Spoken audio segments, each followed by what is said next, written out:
Hello,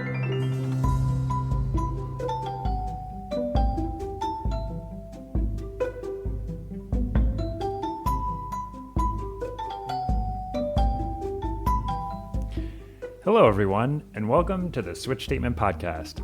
It's a podcast for investigations into miscellaneous tech topics. This is our 13th episode on Gödel, Escher, Bach by Douglas Hofstadter. Hey, John. How are you doing? Hello, Matt. How are you? I am doing all right. I'm excited to get into these chapters. It's big, an expansive topic here. I loved these chapters. Like, I have spent a lot of time in this book feeling like I'm in a forest, like I'm confused, I'm not sure where I'm going, and, there's no markings anywhere. These chapters actually sort of feel like we've reached a clearing. Yeah. Something is... Yeah, like, I feel like it's opening up. I'm starting to sort of understand what he's doing. When I say sort of, I mean like I'm just at the very beginning stages of understanding what he's doing. Right. Whereas previously it was zero. Yes. Now it is the value of the amount of understanding is non-zero.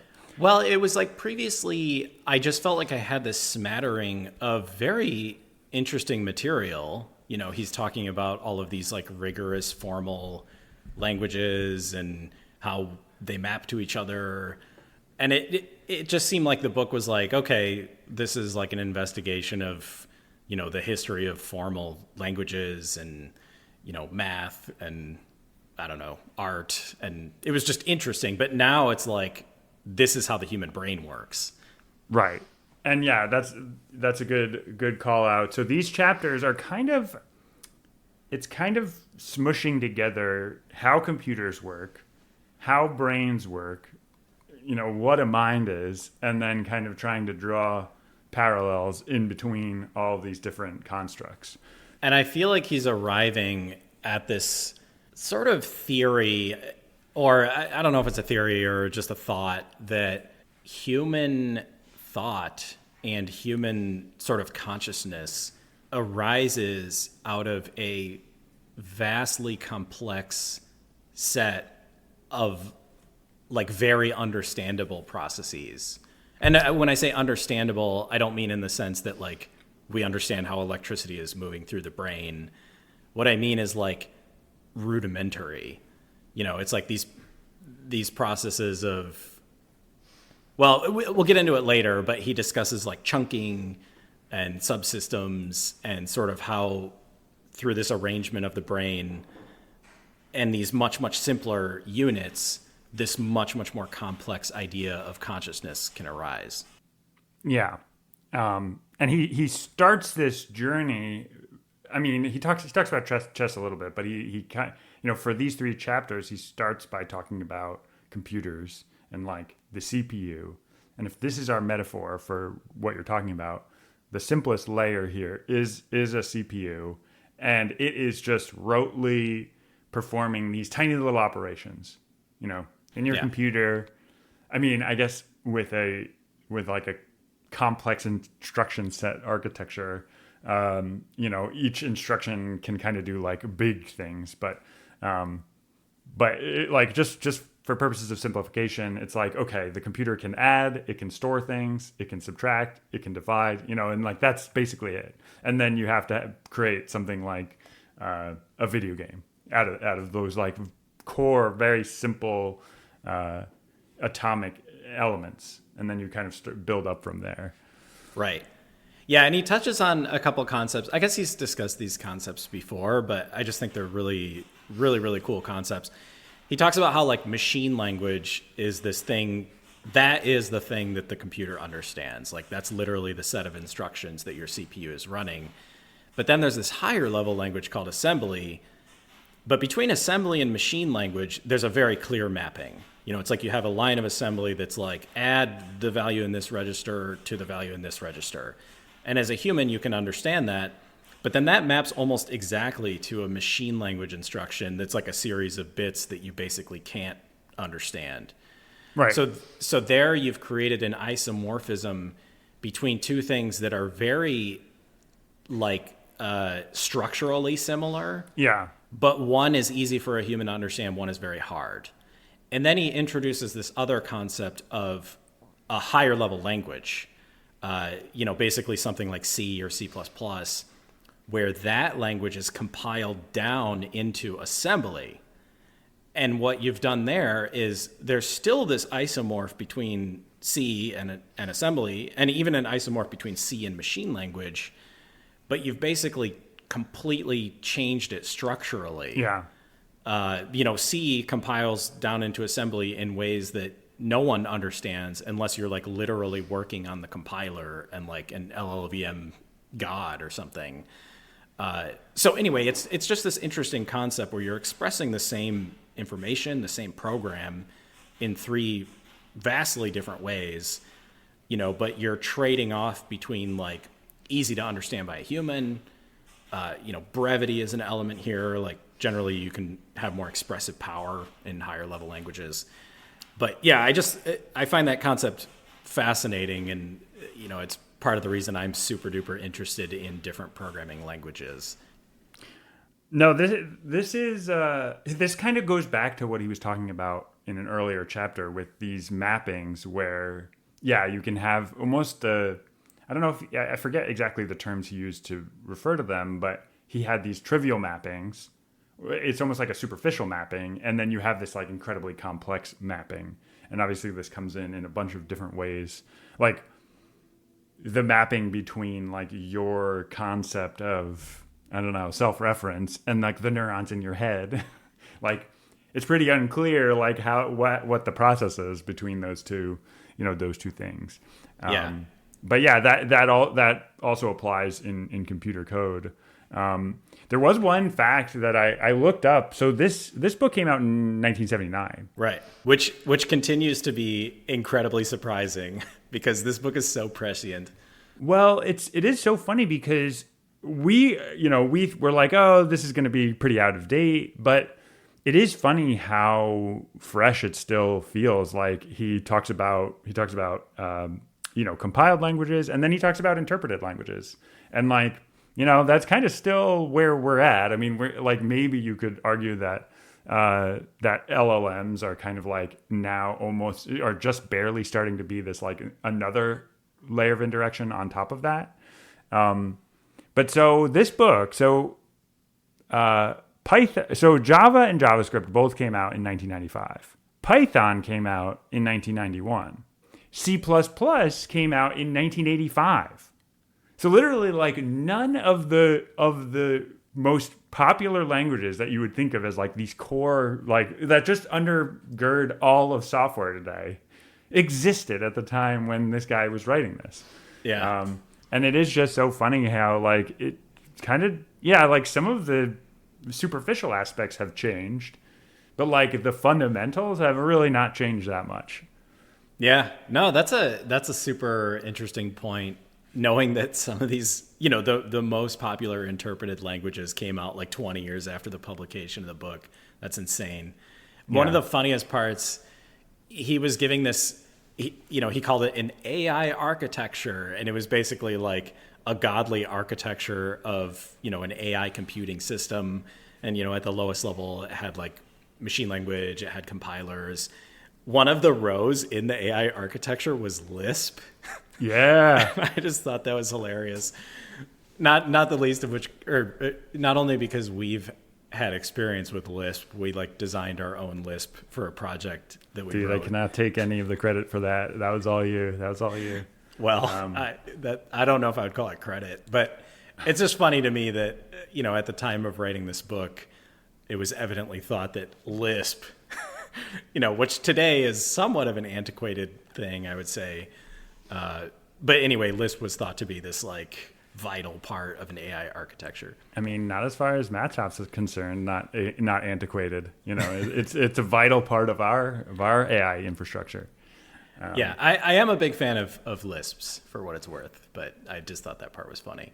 Yeah, but so aside from that, it's kind of like a lot of this chapter, this first chapter, is really all about just talking about the abstract idea of layers of abstraction, and then using computers as like a concrete example of that. There was a few other things I wanted to mention, which these things just seemed important in retrospect. Like, Yeah. as I was reading the chapter, I had the same feelings like, oh, this is just about computers, and we've both spent a lot of time with computers, so it was a lot of review. But then in the subsequent chapters, I got the feeling that the reason he was talking about computers is because they are a very good analogy for human thought. And Yeah. so he was sort of driving to that. So he mentions these two other concepts. One is bootstrapping, which bootstrapping means a ton of different things. I remember at my first job, we used to always say bootstrapping just to mean our server like starting up. Yeah. But in the context where he is referring to bootstrapping, he's talking about a state of a language development where the language is advanced enough and the compiler for the language is advanced enough that you can actually rewrite the compiler in that language. Right. Which is, it's kind of a cool milestone for any language. Like Rust, reached the point where they rewrote the Rust compiler in Rust. And it's kind of like, it's a testament to the language being powerful enough to actually do that, because generally speaking, compilers are incredibly complicated. And if your language can handle doing that, then, that's evidence that it's a solid language. Right. But it also just makes it this completely self-contained thing that isn't reliant on any other like processes or languages or, other conceptual overhead. So it has a lot of value in a lot of different dimensions. It's just another one of, obviously this whole book, self-reference is core to this whole book. But it's just really cool to think about, like, okay, well, you have a concept of a language that would allow you to make a better compiler.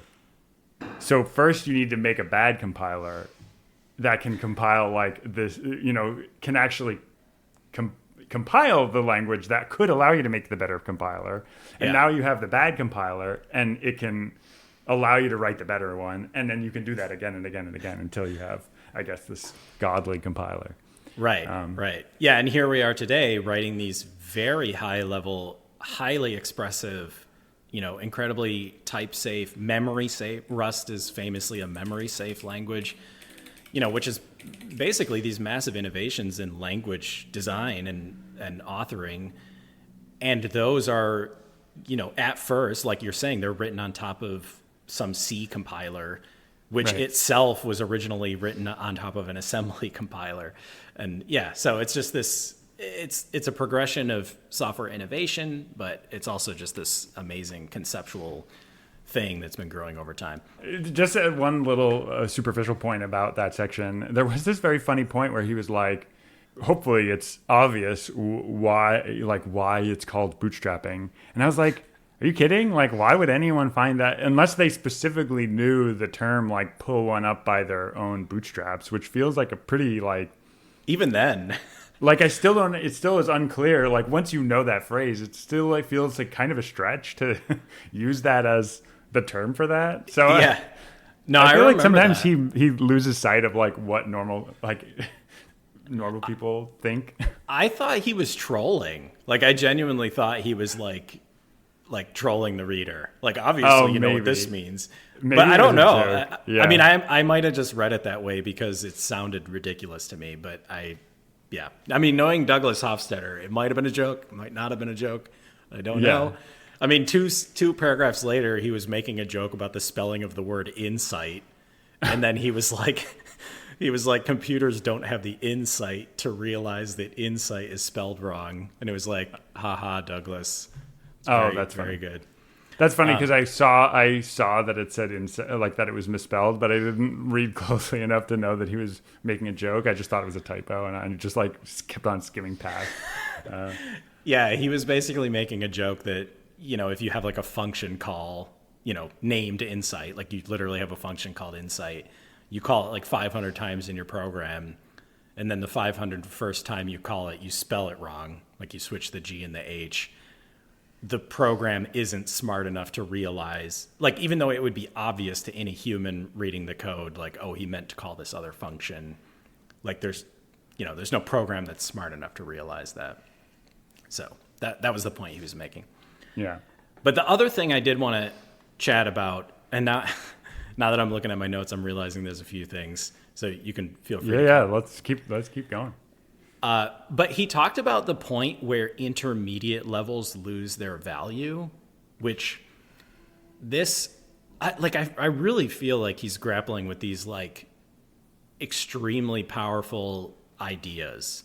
And what he means by this, I think, and I wanted to like chat with you about this, but he was talking about weather. Like one of our goals as a human civilization is to predict the weather, like predict a hurricane and make sure that we evacuate people if people are about to get hit by a hurricane.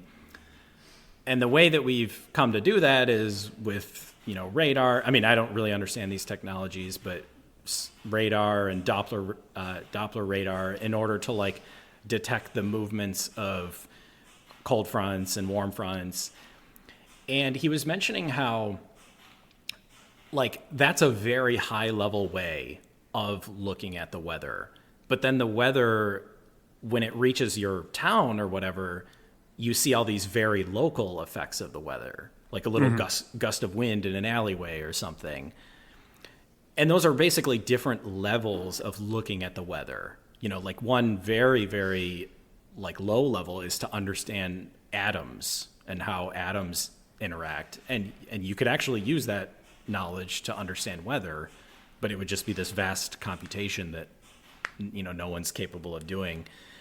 But anyway, he was talking about, so as you move up these levels of sort of looking at the same problem in these different intermediate ways, some of those levels are basically worthless. Yeah. Like you can't look at leaves blowing around in an alleyway and say, oh, it's going to hurricane tomorrow. Like that intermediate level has no value in solving the problem of predicting the weather, even though you're like, in a way, you're like looking at the same information. So I just thought that was just describing like, excuse me, you're just describing like all of software engineering, where it's like you just have a job doing like working on one of those. Your whole job is working on one of those worthless intermediary systems. But yeah, totally. Yeah, and so many software problems can be solved by like pulling back the curtain and sort of gaining an understanding of some black box you're using. And there might be a solution that's so much simpler if you just make the change in that black box. But yeah, I mean, like you're saying, it's like so many engineers literally never pull back that curtain and they don't know that that's the case. Yeah, and I think this is the wisdom behind resisting abstraction. Like some people are like, duplicated code is better than the wrong abstraction or whatever it is. And they will like, people will resist that. They're like, oh, I don't know, like duplicated code is really bad or XYZ. Yeah. And I feel like the longer I program, the more I appreciate just using the dumb flat system for as long as you possibly can. Like something should be really painful before you create an abstraction around it, I feel like. Oh man, I agree so hard. We should like print that on t-shirts. Yeah, I think there's like this dogma in programming that, as I get older and program more and more, like it just strikes me as almost like dangerous.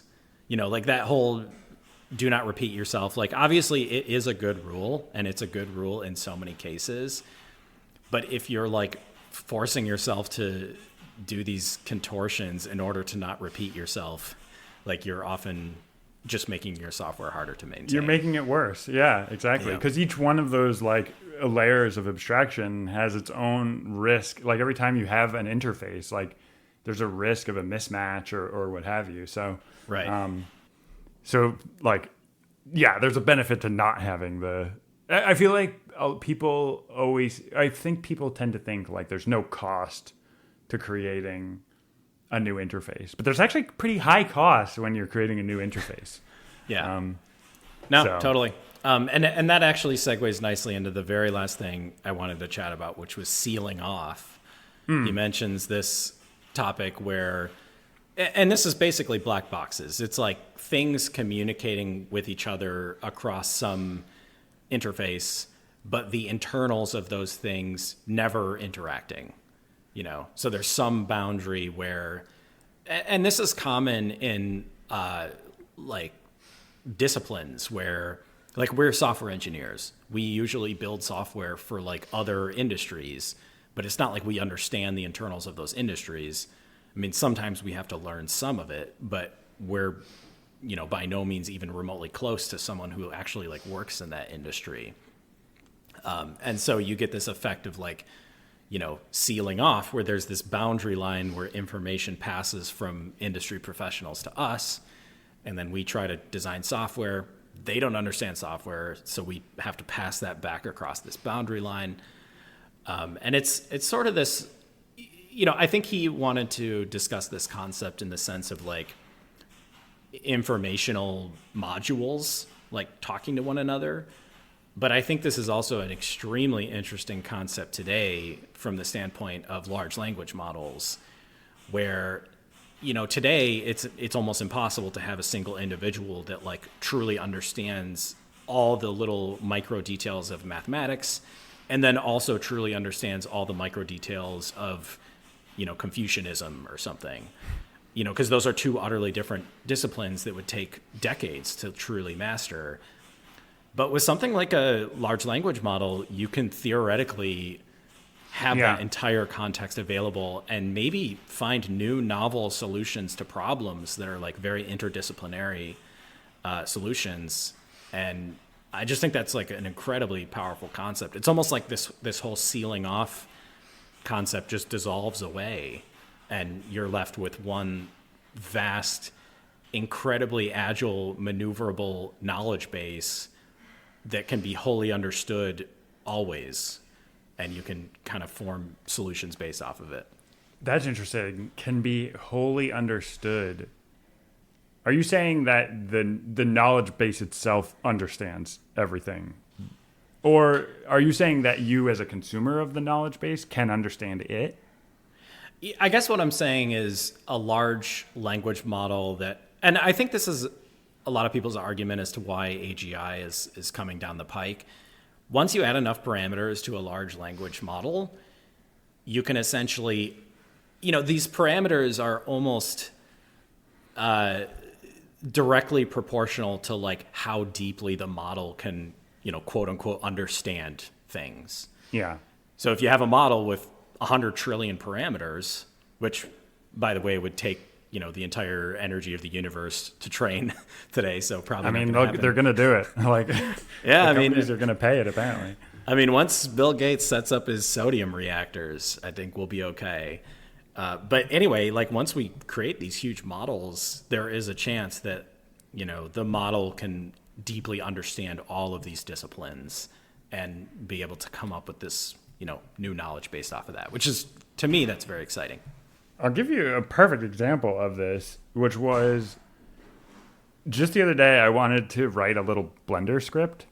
And it's like, I've scripted in Blender before, but there's this arcane series of like high object hierarchies or whatever that I have to look up every single time I want to write a very simple Blender script. And just in case anyone's unfamiliar, Blender is a 3D modeling software. Best program ever written. Best program ever written, hands down. But so I asked ChatGPT to write me this little script, and it got it. There was one little bug, which like is almost certainly a bug that I would have written the first attempt, because it was like it was dealing with frames, and it said like, oh, you have to reference frame_start, and actually you needed frame_final_start for whatever reason. Anyway, but so like. It's a perfect example of this hyper specific knowledge. It's like, can you like imagine how many people in the world know how to do that. It's got to be like on the order of like maybe 10,000 people like could possibly like know even what I'm talking about, like scripting in Blender, like Totally. And but it just whipped it out. It just like it was just, I don't know, and it just lends credence to your point that like, but if I asked it some nuanced detail about Confucianism, like it would probably also be able to answer that at a level of like an intermediate level historian, basically. Yeah. Yeah, exactly. Like, and I think, I'm hopeful that will only improve. And I'm also hopeful that we will be able to improve human society based on this. I guess there's obviously these possible negative outcomes, but yeah. I think, let's see. They did talk about epiphenomena, which there's not much there, but I did think it was an interesting idea that you're working on a system and there's these emergent thresholds essentially where just as a function of these complex interactions, whenever 100 people start using your system, the whole system stops working for anyone, basically. Yeah. And that's always a very interesting thing to find, like where are those threshold points in your system in terms, and like it's most relevant, and he talks about this when you're considering like the way a system scales for software engineers, I feel like. And I'm glad you're mentioning this because I think this leads to a point that he's going to make in the next chapters, which is like, as you add complexity to a system, there's just these new emergent properties. And that's important for understanding how the human brain works. Okay, so maybe that's a perfect segue to or we can wrap part one of this series, and then we can dive into brains and minds. What do you think? I love that idea. All right. Well, I'll see you next time. See you next time, Matt.